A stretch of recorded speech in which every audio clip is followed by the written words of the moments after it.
chaos. The closest parallel we can think of are the defaults of countries like Argentina. If Greece would drop out, not only would Greek people's life be more miserable. The economy, which is already shrinking, would shrink even more rapidly.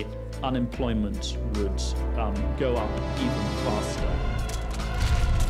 Greeks would wake up and find that their savings in their banks had become worth far less than before. Όλοι οι Έλληνες αγωνιούν στην ιδέα της επιστροφής στη δραχμή. Ποια είναι η αλήθεια? Εφιάλτης ή λύση? Δραχμή. Οι συνέπειες της επόμενης μέρας.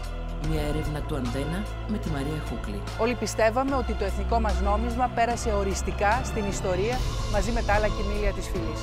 Όλες οι απαντήσεις τη Δευτέρα στις 11 το βράδυ στον Αντένα.